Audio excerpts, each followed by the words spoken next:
도라지는 한약명으로는 길경이라고 부르지요. 예부터 폐의 기능을 좋게 하고 뱃속의 냉기는 물론 한열을 없애주는 역할과 인후의 보호작용 등 여러 가지 질환의 약으로 쓰여왔습니다. 오래 묵은 도라지가 산삼이나 인삼에 버금간다라는 말이 있듯이 나이 많은 도라지일수록 사포닌 함량이 높습니다. 아무리 좋아도 섭취하는 방법을 제대로 알고 몸 어디에 어떤 좋은 효능이 있는지를 알고 먹어야 효과가 더 좋을 것입니다. 오늘은 도라지의 사포닌 함량을 8배 높이는 방법과 항산화 활성을 28배 높이는 방법, 도라지의 엄청난 효능을 알아보겠습니다. 다음은 농촌진흥청 기능성 식품과 연구 자료입니다. 도라지 사포닌 함량을 8배 높이는 방법입니다. 도라지의 사포닌 성분 중 항염증, 항비만 효과에 탁월한 플라티코딘 D 함량을 높일 수 있는 방법입니다. 건도라지 분말에 물 10배를 넣고 60도씨에서 2시간 우려내면 아무것도 처리하지 않은 도라지에 비해 플라티코딘 D가 약 8배 이상 증가한 것으로 확인되었습니다.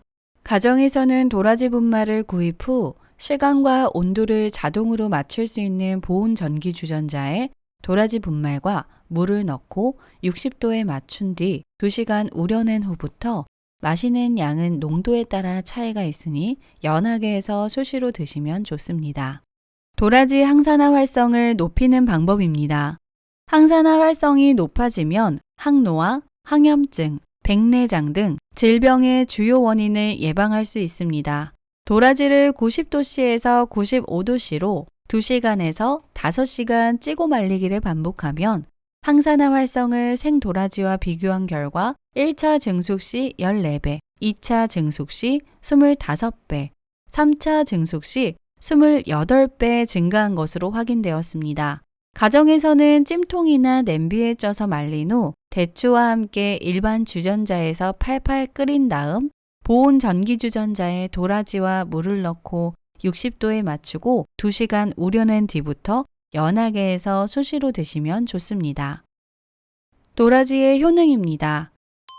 첫 번째, 가래 삭히는 효과가 있습니다.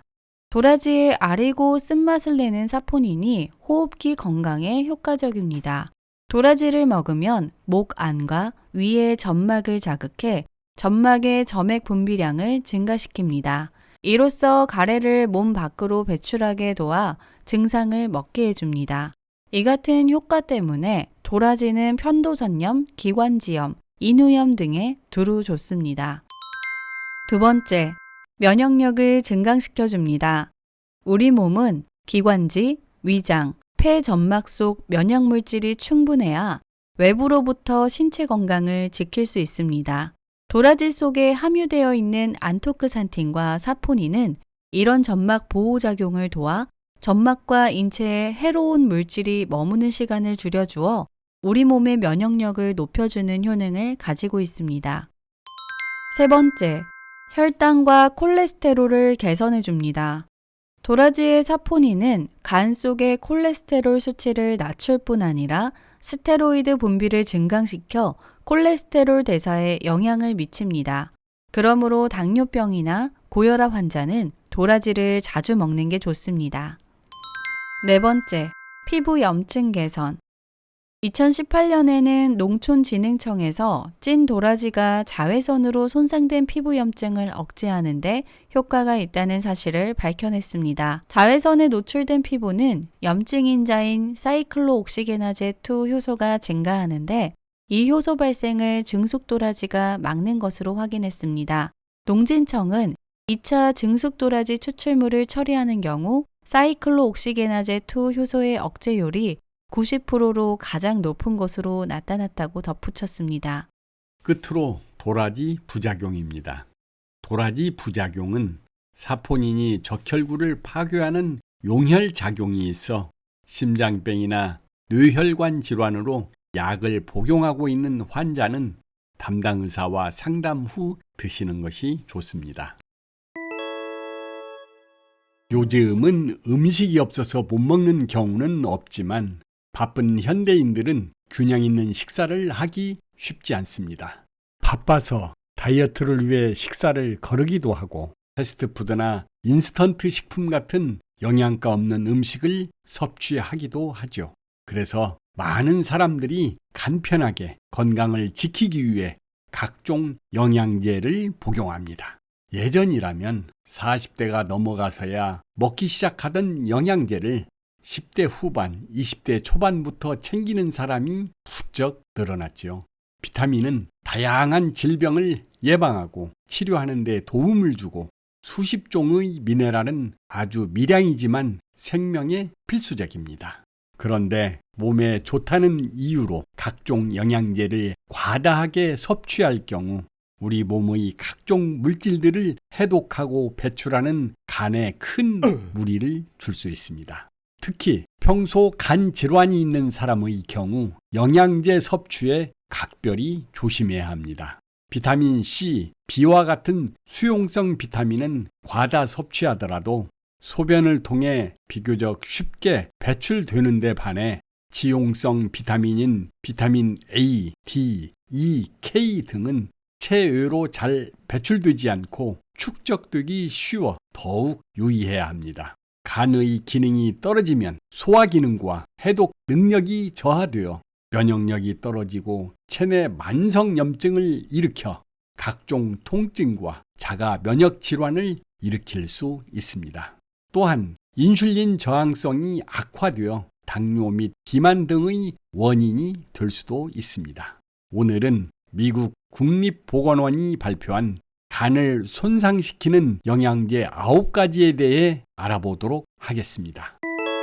첫 번째, 비타민 A.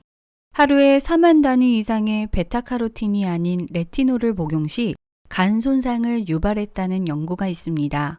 레티놀은 여드름 케어나 피부의 보습, 윤기 향상을 위해 복용하시는 분이 많습니다. 일반적으로는 큰 문제가 되지 않지만 평소 간이 좋지 않거나 고용량을 복용하신다면 주의가 필요합니다. 두 번째, 비타민 B3. 비타민 B3의 니아신 기준으로 하루에 1000mg 이상 복용하게 되면 간 손상의 증상이 나타날 수 있다고 합니다.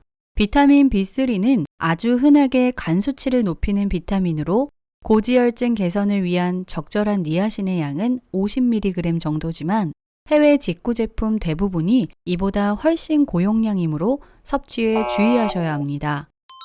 세 번째, 녹차 추출물. 여드름 개선 및 피부 관리에 좋다고 하여 많이 복용하는 제품입니다. 일반적으로 이런 카테킨은 간 수치를 낮추어 주지만 과복용하면 간 수치가 급증하게 됩니다. 간이 건강한 사람도 하루에 400mg 이하로 복용하고 간이 좋지 않은 분들은 사용하지 않는 것이 좋습니다. 네 번째, 노니.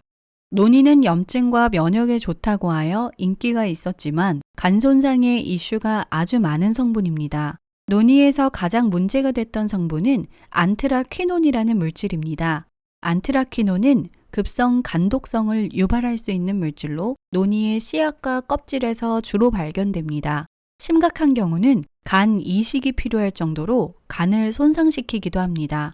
시중에 판매 중인 대부분의 노니 제품들이 씨앗이나 껍질까지 갈아 만들기 때문에 간에 무리를 많이 주어 일반적으로 간의 건강을 위해서는 추천하지 않습니다. 다섯 번째, 홍국.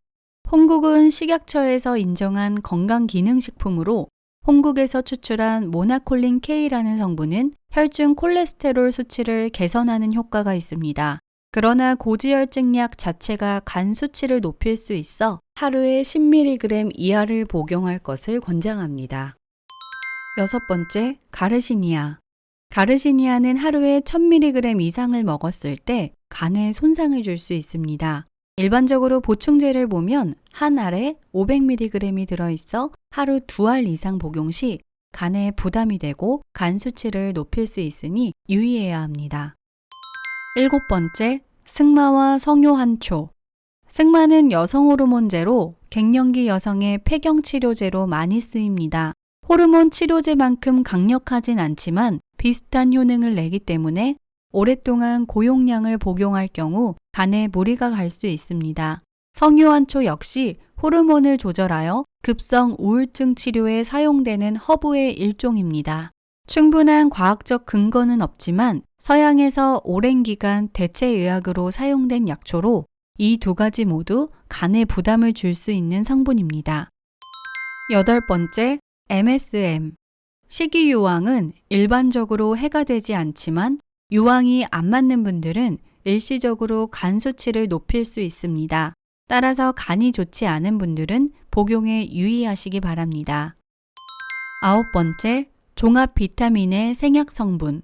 종합 비타민에는 과일이나 허브, 생약 같은 성분이 들어있기도 합니다. 이런 천연 물질 혹은 생약 성분은 간에 부담이 될 수 있습니다.